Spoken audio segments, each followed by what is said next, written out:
Hello guys! Ay, ari na nga po. May bagong experiment na gagawin sa mga bata. Ipaparang ko po ulit sila dito sa aking biniling Swiss Miss at Milo. Sasabihin ko sa kanila na ari ay masarap. Ipapatikim ko po sa kanila. Ipagtitimpla ko po sila. Dini sa may mga tubig na mainit. Ngayon, pag po nila nagustuhan, at sinabi nilang masarap, sasabihin ko, saglit lang at ipagtitimpla ko na sila ng kanila at aking nga po, bali, pinatikim ko lang sa kanila. Kaya po, pag natimpla ko na sila, iisipin nila, ang aking dadalhin sa kanila, iisipin nila, dini ko sila itinimpla. Pag nakita nila at iaabot ko sa kanila, bigla akong bibitawan. Magugulat sila. At iisipin nila, yun ang tinimpla ko na Swiss Miss at Milo. Kaya wait lang po, maya-maya. Wala pa po sila dito.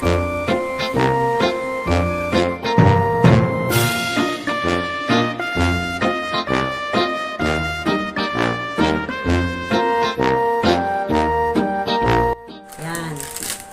Titimplahin ko na po.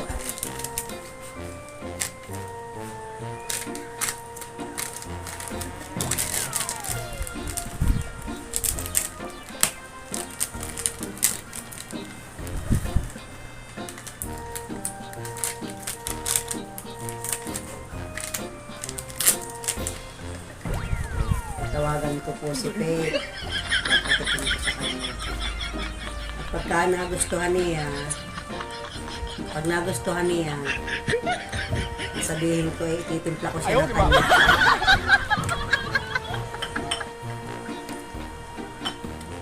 Hop.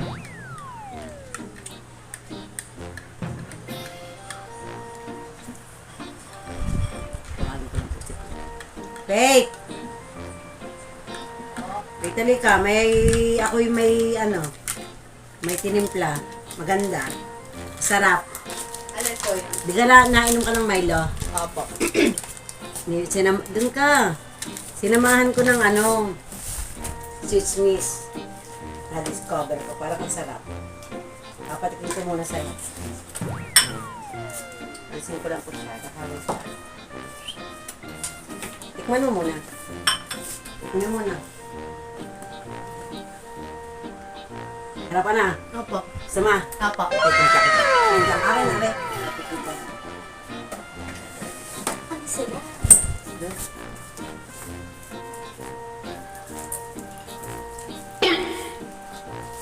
Ay, wait lang na.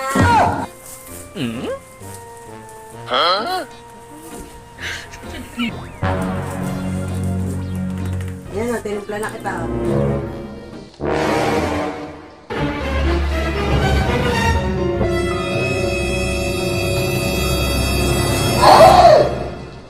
Ah. Oh.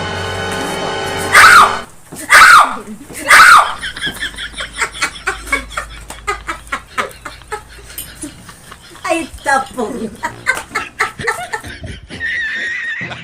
Ayaw, di ba? Wait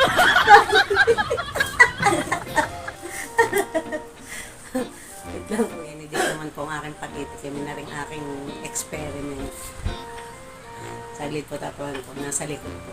Edet! Halika, may papatikim ako sa iyo. Ano po yan?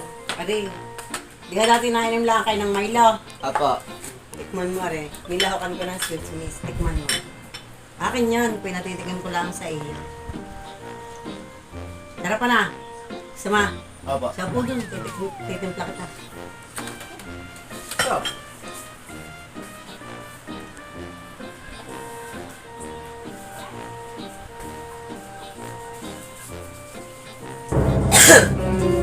Ah.